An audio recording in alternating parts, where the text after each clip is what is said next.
E aí, investidores, sejam bem-vindos de volta. No vídeo de hoje eu vou mostrar para vocês como é que eu faço para escolher meus fundos imobiliários, o que eu acho importante, o que eu acho não tão importante assim, na hora que eu vou analisar, na hora que eu vou olhar um relatório, enfim. Espero que vocês saiam desse vídeo sabendo um pouquinho mais sobre como analisar e escolher os seus fundos imobiliários. Eu sou o Enéas, esse é o Valoriza e vamos lá.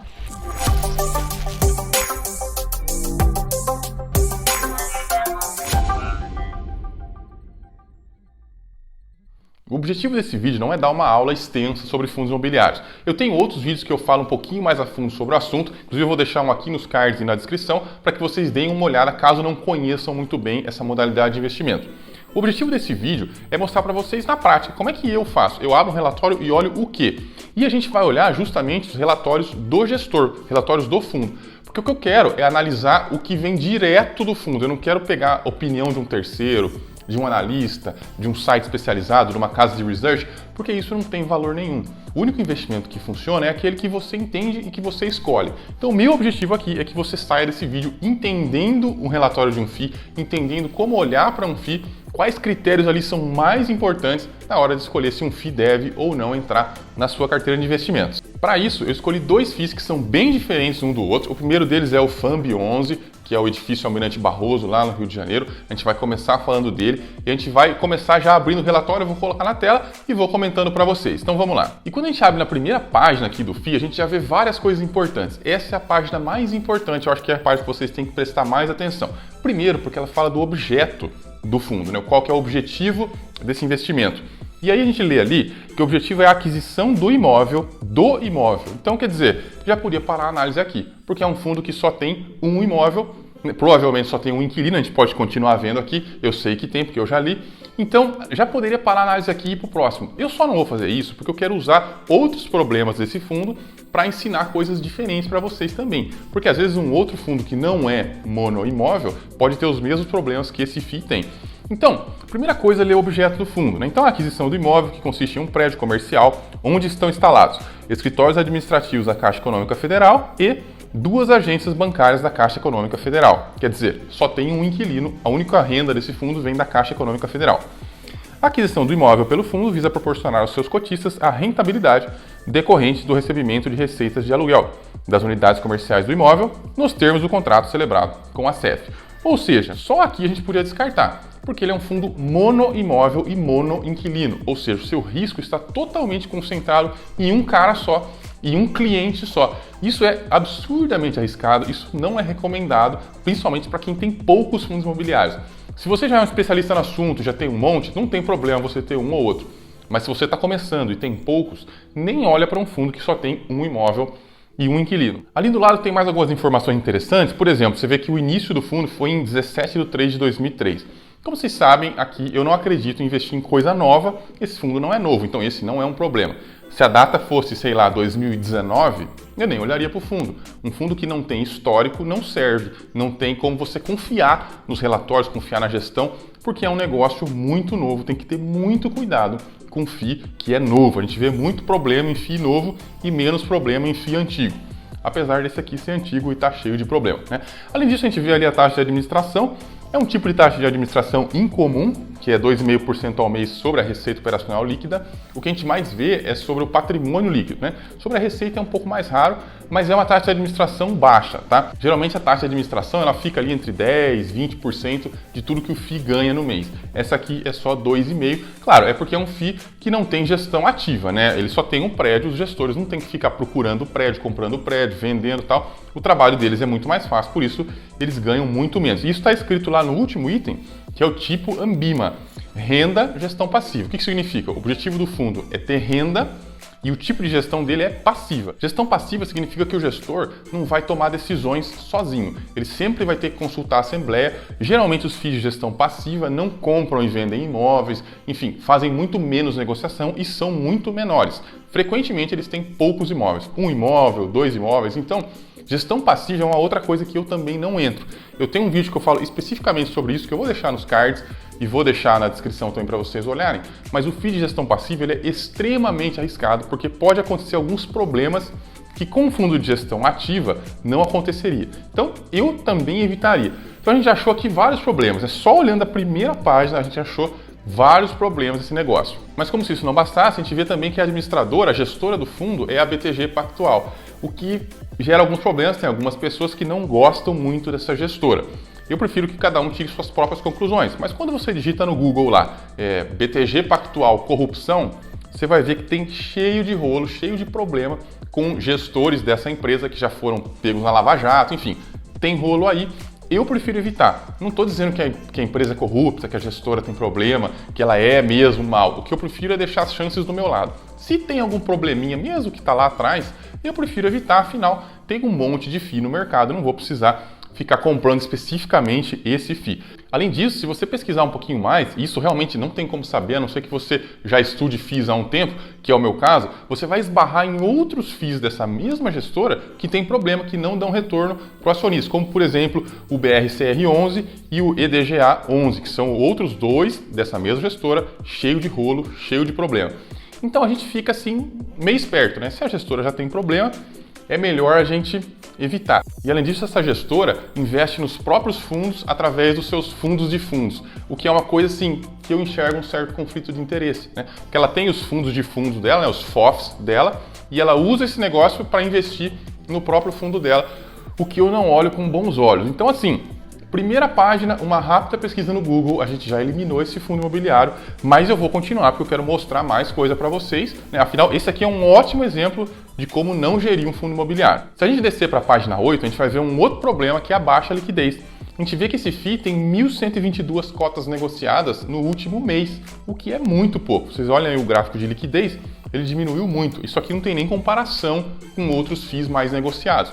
Isso é um problema, né? Eu sei que por um lado eu falo que a gente nunca vai vender, nunca tem que vender.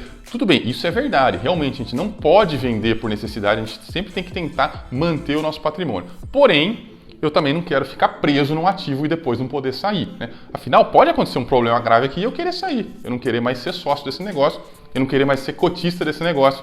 Aliás, então, na página 8 a gente encontra um outro ponto de atenção, que é a baixa liquidez, um outro motivo também pelo qual eu jamais compraria um fundo desse. E apesar de eu já ter matado essa análise umas 5, 6 vezes, se você for bem guerreiro e chegar na página 9, você vai se deparar com o título Update, Saída, CEF.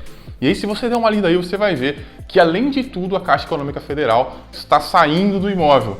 Pois é, eles estão entregando. Então, quer dizer, o único inquilino está entregando o imóvel, está abandonando o imóvel. Tem até um rolo judicial aí, eles colocaram na justiça, a Caixa entrou com processo, o juiz já deu uma liminar favorável à Caixa para poder entregar a chave já e parar de pagar o aluguel. Enfim, é rolo atrás de rolo. E o motivo disso tudo estar acontecendo é o fato do fundo ter gestão passiva e os cotistas, assim, não serem os mais inteligentes do mundo, vamos dizer assim. Porque eles preferiram ganhar mais dividendo, ganhar mais dinheirinho e não reformar o imóvel. Aí a Caixa chegou o momento e falou assim, então eu tô saindo. Agora, claro, todos se ferraram, todos viram seu patrimônio diminuir muito por causa dessa decisão estúpida. Acontece que quando o fundo é de gestão passiva, você corre esse risco, você sempre está na mão da Assembleia e a Assembleia é composta de manada, né? Inclusive no vídeo que eu falo especificamente sobre isso, eu uso esse exemplo, exatamente esse exemplo desse fundo para vocês entenderem quais são os riscos disso. Recomendo que vocês deem uma olhada nesse vídeo, que está muito mais detalhado, muito mais aprofundado nesse tema especificamente. E aí, se você continuar rolando nas próximas páginas, você vai ver mais dessa novela aí, dessa história, que o final não pode ser bom para ninguém. Então, assim, eu terminaria aqui a análise, ok, o fundo está cheio de problema, só tem um inquilino, o inquilino está saindo, tem rolo judicial. Vocês entendem que não precisa de analista para isso aqui. Você pega o material que veio do fundo, é simplesmente um relatório que os próprios gestores do fundo escreveram, quer dizer, eles sempre tentam pintar um quadro mais bonito e mesmo assim você enxerga que o negócio é zoado. Não é difícil, basta um pouquinho só de paciência, você senta na cadeira e lê esse relatório, você consegue concluir isso aí sem precisar de ajuda de ninguém, sem precisar da minha ajuda, sem precisar da ajuda do seu assessor, sem precisar da ajuda de ninguém. Agora, o que a manada pensa quando ela vê um fundo desse? Muitas vezes ela enxerga oportunidade. Por quê? Primeiro, porque o dividend yield era alto, muito alto. Claro, como o risco do negócio era muito alto, o mercado enxerga que aquele negócio é arriscado, que aquele negócio vai acabar mal. Afinal, a Caixa podia sair a qualquer momento, ela já está ameaçando sair desde 2018, mas ela não tinha saído ainda. Aí, o que acontece? O preço do ativo cai, portanto, o dividendo fica muito alto. O dividend yield, né, a relação entre o dividendo e o preço fica alto. A manada olha isso aí, brilha o olho, vai lá e fala, nossa, esse fundo é legal. Aí eles vão lá, compram, aí quando a Caixa sai, o negócio cai para metade. Então, a manada enxerga oportunidade em coisas ruins, em porcarias, em lixos. É igual acontece nas ações, que a manada adora ficar comprando oi, aqui também a manada adora ficar comprando porcaria. E uma outra coisa também é que o preço desse ativo é menor do que o patrimônio líquido dele. Se você for olhar, o patrimônio líquido por cota é uns R$ 3.500 e o preço está sendo R$ 1.200. Ou seja, você fala assim, pô, é um ótimo negócio, eu vou comprar por quase um terço do preço. É lógico que não é assim, né? Se fosse fácil assim, tava todo mundo rico. Aliás, se fosse fácil assim, o preço não tava 1.200, tava 3.500. É óbvio que você está comprando um negócio que não gera nada e que se você não arrumar um inquilino com urgência, vai perder tudo mesmo, né? Então, a manada é profissional em achar oportunidade onde nenhuma existe. É lógico, realmente, você vai estar comprando um prédio de 3.500 por 1.200? Lógico, mas é um elefante branco, é um negócio que não gera renda nenhuma, o mercado não é trouxa. Então, a manada enxerga oportunidade. O que a gente enxerga? Gestão passiva, mono, né? Só um imóvel, um inquilino, vacância de 100% dos imóveis desse FII estão vagos, né? O gestor complicado, vamos dizer assim, rolo judicial, né? Tem processo com uma empresa que é do governo federal, ou seja, provavelmente não vai acabar bem. Então, com essa análise aí desse FII, eu espero que vocês tenham pegado aí vários nuances que vocês conseguem olhar num relatório sem precisar da opinião de ninguém, sem precisar consultar ninguém, só vocês mesmos olhando direto da fonte. Esse relatório, aliás, eu vou deixar o link na descrição, mas você consegue pegar ele na própria página do fundo mesmo, tá? Então você vai lá na página da gestora, vai achar o fundo e vai ter lá os relatórios. Esse relatório sai um por mês, todo mês você consegue ver. Bom, vamos encerrar então por aqui essa análise, vamos passar para o próximo, que é o HGLG11. Eu quero analisar mais esse aqui porque ele é bem diferente do primeiro e também vai dar para a gente olhar várias coisas e entender várias coisas de relatório. Agora, o meu objetivo aqui não é ficar mostrando para vocês qual FII é bom, qual FII é ruim. Eu não vou montar carteira para ninguém e eu não vou ficar fazendo muitos vídeos de análise. Porque assim, o meu objetivo não é ser uma muleta, o meu objetivo é ensinar vocês a pegar o relatório, ler esse negócio e entender. Vocês têm que saber no mínimo mais do que o seu assessor de investimentos, senão é porque o meu canal não está dando certo. Por alguma razão que eu desconheço, esse fundo faz a apresentação dele lá na página 18 e não na primeira página. Eu acho que isso tem a ver com o fato de que, como todo mês eles fazem a mesma apresentação, afinal o objeto do fundo não muda, né? Eu acho que eles não deixam isso aí no começo, deixam as coisas no começo mais importantes, mais relevantes, afinal tem coisa que muda todo mês. O objeto do fundo, as características do fundo não muda nunca, então é a última coisa do relatório. Mas vamos lá. O objeto desse fundo é o seguinte. O fundo tem por objeto a exploração de empreendimentos imobiliários voltados primordialmente para operações logísticas e industriais, por meio de aquisição de terrenos para sua construção ou aquisição de imóveis em construção ou prontos, para posterior alienação, locação ou arrendamento, inclusive bens e direitos a eles relacionados, bem como outros imóveis com potencial geração de renda e bens e direitos a eles relacionados, desde que atendam à política de investimentos do fundo. Bom, com isso aqui a gente entende mais ou menos qual é que é a área de atuação dele e a gente vê que são operações logísticas e industriais, ou seja, basicamente é um FII de galpão logístico. Esse cara vai fazer fábrica, ou ele vai construir a fábrica, ou ele vai comprar pronto, ou vai comprar semi-pronto e vai alugar para a turma. De vez em quando ele vai vender alguma coisa também, não é o que esse fundo mais faz, mas de vez em quando ele vai fazer isso também para ter algum ganho de capital e retornar também para os cotistas. A gente vê logo de cara aqui que a taxa de administração é 0,6% ao ano sobre o valor de mercado de negociação em bolsa, ou seja, pega o valor de mercado, tira 0,6% e paga para os gestores. Isso é bem normal, isso está dentro do que é praticado no mercado. Fundos de gestão ativa, né, como é o caso desse aqui, tem uma taxa de administração maior do que fundos de gestão passiva. Claro, geralmente o melhor é mais caro mesmo. E a gente consegue perceber isso olhando lá o último item, né, da primeira coluna, que é o tipo dele. Ele é um FII, renda, gestão ativa, logística. O que isso significa? Vamos lá. Renda quer dizer que o mandato dele, o objetivo dele é auferir renda. É dar renda para os seus cotistas. Isso é diferente porque tem alguns que o objetivo é venda. Por exemplo, tem lá um condomínio que vai ser montado e vai ser vendido. Então o FII se abre lá no mercado, capta dinheiro, monta o condomínio, depois que está pronto vende e retorna o dinheiro para os cotistas e o fundo fecha, o fundo acaba, né? Ele tem prazo. É diferente de um fundo cujo objetivo é renda, que é o caso desse aqui, que ele sempre vai ter imóveis, sempre vai estar alugando, sempre vai estar tentando ganhar mais. A gestão é ativa, diferente do primeiro que a gente viu, né? E a área dele é logística, ou seja, ele vai entrar dentro da parte mais industrial aí. Dentro dessa página ainda a gente consegue ver que ele começou em junho de 2010, ou seja, ele tem mais de 10 anos, o que é perfeitamente aceitável para FII. Para mim, mais de 5 anos já é aceitável em fundo imobiliário, né? Porque o FII é um mercado mais novo, você não vai encontrar tantos FIIs assim com mais de 10 anos, você vai encontrar alguns, mas não muitos. Agora, com mais de 5 anos, você já tem uma boa capacidade de diversificar. A gestora é a Credit Suisse, que é uma gestora que não aparece muito no noticiário, geralmente não está envolvida em rolo. Não estou dizendo que é isenta de rolo, mas não é o que a gente costuma ver. E se você já estuda FIIs há um tempo, você está acostumado a ver bons FIIs sendo administrados por ela. Então, é um bom sinal, é um sinal de que a gestora provavelmente não vai nos dar problema. Acho que nessa primeira página aqui, o fundo passou, vamos seguir para frente, né? Então vamos voltar lá para o começo, que é onde ele começa realmente a fazer o relatório. E a primeira coisa que a gente tem aqui, que eu não vou ler com vocês, mas são os comentários do gestor. Isso aqui é muito legal, é muito importante, é uma transparência a mais que essa gestora demonstra. Aqui ele está falando sobre os impactos da Covid, sobre o que está bom, o que está ruim, o que está sendo alugado, o que eles estão construindo, o que eles estão fazendo. Vocês vão ver que existe aí um resumo muito bem feito de todas as atividades do fundo, o que é muito interessante, é legal para você se manter por dentro e para você enxergar se a gestão está trabalhando ou está enrolando, né? Além disso, eles têm ali uma tabelinha em cima com algumas informações, das quais a maioria delas não é tão relevante, mas eu olharia as vacâncias, né? A vacância física e a vacância financeira. É importante a gente ver que a vacância física está em 15%. Isso é alto, o ideal é que ela fique... Aliás, quanto menos, melhor, né? O ideal é que ela fique em zero. Claro que isso não é fácil, porque como eles têm vários imóveis, é difícil estar tudo 100% alocado. Mas assim, abaixo de 10% seria melhor, isso aqui está alto. Mas quando a gente olha a vacância financeira, a gente vê que ela é de 6,6%. Por quê? Porque a vacância física ela só considera os metros quadrados. E a vacância financeira, ela considera o potencial de aluguel, o potencial de dinheiro entrando. Eu considero a vacância financeira mais relevante.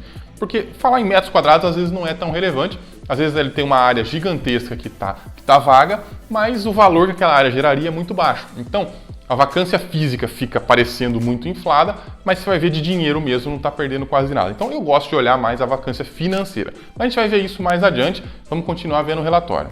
Como esse relatório é muito completo e detalhado, eu não vou passar por todas as partes, mas eu vou passar para vocês o que eu acho mais importante. Eu recomendo que vocês leiam ele inteiro, até para vocês entenderem mais o relatório. E se tiver dúvida, deixe nos comentários que eu vou ajudando vocês a entender uma coisinha ou outra, um conceito ou outro que ficar aí um pouco vago. Na página 6, a gente tem um negócio que eles chamam aqui de composição do resultado. Isso nos permite ver uma métrica muito importante, eu considero uma das mais importantes, que é a relação entre despesa e receita. Veja, a maior parte das despesas de um fundo imobiliário é justamente a taxa de administração. Esse é o maior custo do fundo imobiliário, via de regra. Claro que tem momentos que faz reforma, em que está tendo que investir nos imóveis e aí acaba tendo uma diferença. Mas via de regra, o que mais pesa é a taxa de administração. Então, o que eu gosto de fazer? Pegar um prazo relativamente longo, no caso aqui do relatório, o maior prazo é 12 meses, e comparar a despesa, o total de despesa, com o total de receitas. A gente vê que nos últimos 12 meses entrou quase 200 milhões nesse fundo e aproximadamente 25 milhões e 400 mil ali de despesa. Isso dá mais ou menos uma proporção de 13%. Está ali dentro, está muito normal para um fundo de gestão ativa. Esse número é perigoso, é ruim quando ele começa a passar de 20%. Aí começa a ficar um pouco mais prejudicial. Eu prefiro olhar isso do que olhar a taxa de administração. Porque a taxa de administração ela é em relação ao patrimônio líquido. Então às vezes fica difícil. Às vezes uma taxa de 1,5% é alta quando você olha ali. Mas quando você vai no balanço ver o quanto aquele fundo entrega de resultado, ela fica pequena. Então sempre compara despesa com receita. Eu só não fiz isso no outro fundo porque o outro fundo nem receita tem mais, né? Então ia ficar difícil comparar. Mas em qualquer fundo normal você pode fazer essa comparação. Nesse caso aqui a gente vê que dos 200 milhões em receita, 25 milhões mais ou menos foram despesa. Isso também nos ajuda a proteger daquelas taxas malucas, escondidas, enfim. Tudo que é taxa vai estar dentro das despesas. Então, sempre compara a despesa com receita, nunca olha só taxa de administração. Porque taxa de administração é um número solto, pode estar errado, a gente pode se enganar com aquilo ali. Na página 7 ele mostra um pouquinho sobre a liquidez, você pode ver que é uma liquidez muito maior do que aquele outro que a gente viu. Aliás, é uma das maiores liquidez do mercado de FII, então não tem problema nenhum aí, o volume é sempre muito alto, né? Muito alto mesmo. Tem muita gente comprando e vendendo, ou seja, você não vai ficar preso no ativo, é só uma coisa que eu daria uma olhadinha. No caso desse fundo aqui, nem precisa porque ele é realmente um fundo muito grande, muito negociado, todo mundo conhece, não é o caso de ficar preocupado com isso. Mas passando para a página 8, a gente consegue enxergar a composição da carteira, no que esse fundo investe, né? Onde que está o seu dinheiro quando você coloca esse dinheiro no fundo.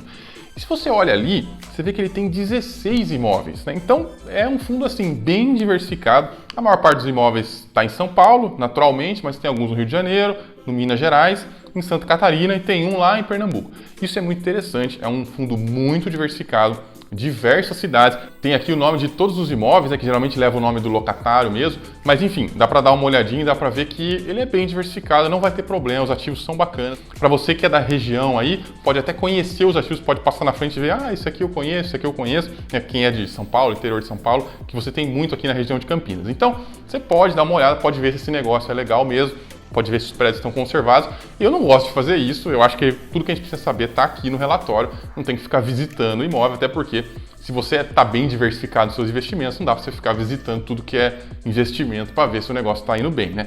O que a gente pode é ver aqui e pelo menos tentar entender se as localizações são boas, dar uma olhadinha mais aprofundada, se o FII for do nosso interesse. Veja, eu só chegaria aqui nesse FII. No outro eu teria feito uma análise de 5 segundos e pronto, eu não estaria chegando aqui.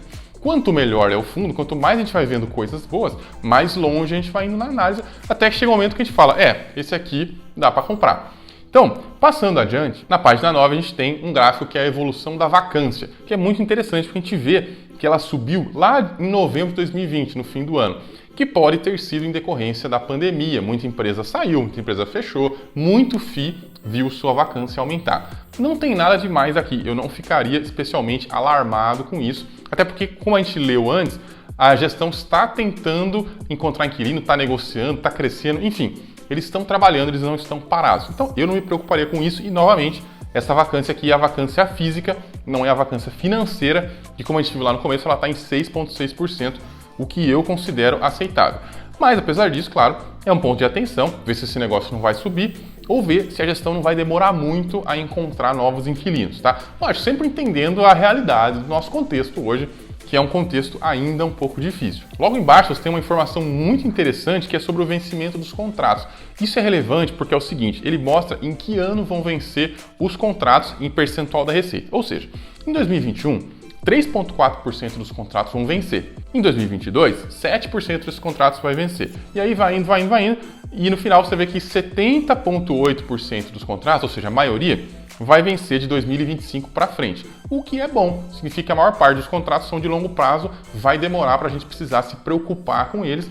Por enquanto, o FII vai continuar recebendo aluguel. Tanto que eles têm esse WALE aqui, que é uma média ponderada de quando que vai ser o vencimento dos contratos. Em média, os contratos vão vencer em 5,2 anos. É confortável, claro que quanto mais, melhor, né? Se os contratos forem vencer todos em 20 anos, melhor ainda. A gente fica 20 anos sem se preocupar, o gestor fica 20 anos sem trabalhar praticamente. Mas, nesse caso aqui, 5,2 anos é bom, para a média do mercado tá legal, não tem nenhum problema aqui. No gráfico do lado, a gente consegue ver um pouquinho sobre a revisional dos contratos. É mais ou menos análogo, mas a revisional é um momento em que o locatário e o locador, e geralmente alguma terceira parte não envolvida, senta para conversar sobre o valor do aluguel. Isso pode ser bom ou ruim. Se a economia estiver bem, indo para frente, tudo crescendo, uma maravilha, geralmente é bom para nós, é bom para o cotista, porque o fundo vai conseguir subir o aluguel em cima do inquilino. Agora, se o momento não é propício, se a coisa está difícil, se está complicado, é mais provável que o FII saia perdendo, mais provável que a gente saia perdendo, porque daí o inquilino vai conseguir colocar uma redução do aluguel em cima da gente. Como a gente pode perceber aí, tem bastante revisional em 2022, né, a maior parte delas, algumas em 2021 e tal. Revisional tem um prazo bem mais curto, geralmente ela acontece no meio dos contratos, né? Geralmente é com 3 anos, enfim. Então, é normal isso acontecer, talvez isso represente alguma perda de receita nos próximos anos, se a coisa não melhorar, se a economia não estiver mais para frente, não estiver melhor. Embaixo ali você tem um gráfico de mês de reajuste, o que eu acho irrelevante para o investidor de longo prazo, né? É só para saber que mês vai ter o reajuste do aluguel. Mas depois, à direita, você tem uma coisa interessante, que é a tipicidade dos contratos. Quantos contratos são atípicos e quantos contratos são típicos.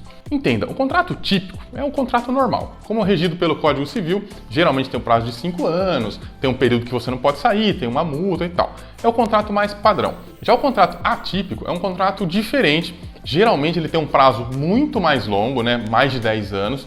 E ele é um caso assim mais específico, é um contrato feito especialmente para aquela circunstância, especialmente para aquele inquilino. Via de regra, é melhor ter mais contrato atípico do que típico, mas lógico que nem sempre isso é possível.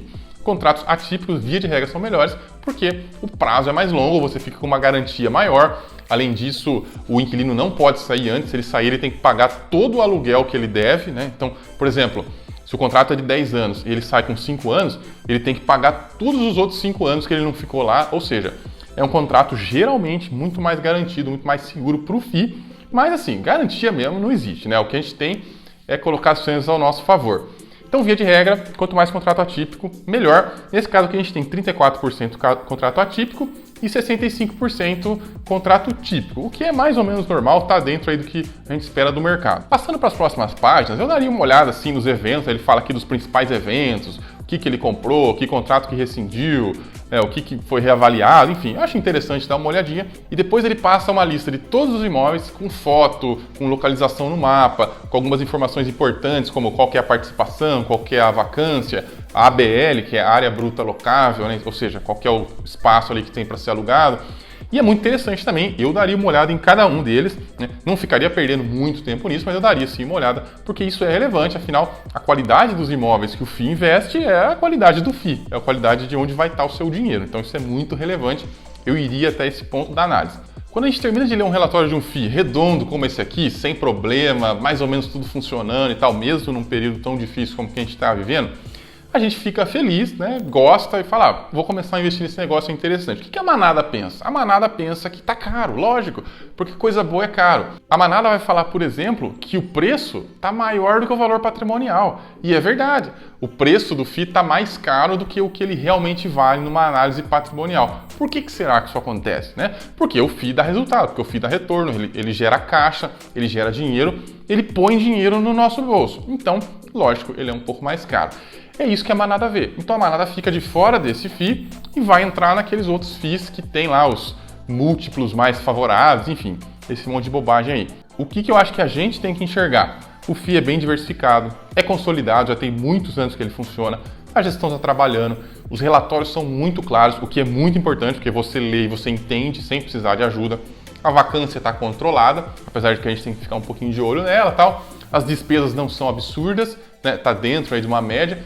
Então, eu gostei, eu provavelmente estudaria um pouquinho mais esse FII e talvez colocaria na minha carteira. Agora, claro, o que é estudar um pouquinho mais? É acompanhar ele por alguns meses. Você não vai ler um relatório, você vai ler o próximo, ou pelo menos pegar os últimos, né? Por que eu falo isso? É muito interessante você entender como o fundo funciona. Você não vai pegar o próximo relatório e ler tudo de novo. Por quê? Muita coisa vai ser igual. Muita coisa está acontecendo faz tempo, já está lá escrito e não vai mudar. Muitas páginas vão continuar exatamente as mesmas. Você vai começar a ver o que muda, o que é diferente, como que a gestão está trabalhando. Isso eu acho que é muito importante, isso não pode ser negligenciado. Você não vai ler um relatório e vai comprar. Você vai ler 1, 2, 3, 4, 5 e vai ver se esse FII se encaixa mesmo nos seus critérios. O que eu passei aqui hoje para vocês foram os meus critérios, né? E acho que estão aí razoáveis para mim, porque eu quero, para meu nível de diversificação, acho bom. Pode ser que você tenha critérios diferentes, e isso é bom, isso é saudável. Se você imita 100% o que alguém faz, é porque provavelmente você ainda não está com segurança, você não entendeu direito como funciona. O mais importante aqui é você ser independente. A gente fala tanto da independência financeira, mas tem essa independência também de você poder escolher para onde vai o seu dinheiro, sem depender de revista, de análise, de assessor, de youtuber, de qualquer coisa. Então, eu espero que tenha ficado claro aí como olhar um relatório, como ler um relatório. Eu aposto que deve ter ficado algumas dúvidas, algumas coisas no relatório que talvez eu não falei, que vocês acham que eu devia ter falado, ou que vocês querem saber como funciona. Enfim, pode perguntar. O campo de comentários está aí para tirar dúvida mesmo. Eu quero deixar para vocês um vídeo que eu falo especificamente sobre fundos imobiliários, lá naquela série Escolha Enriquecer, que eu fiz ano passado. Tem vários capítulos. Aliás, a série inteira eu acho bem interessante para quem não tem ainda uma clareza sobre como construir patrimônio, sobre como enriquecer e tal. Mas eu recomendo que dê uma olhada. Eu vou deixar aqui especificamente o vídeo que eu falo sobre os fundos imobiliários. Caso vocês se interessem, deem lá uma olhadinha. Acho que tá bom, tá resumido, mas tá bem assim completinho, dá para entender vários conceitos. No mais, se você não é inscrito ainda no canal, aproveita para se inscrever. A gente volta semana que vem com mais um vídeo. Até lá!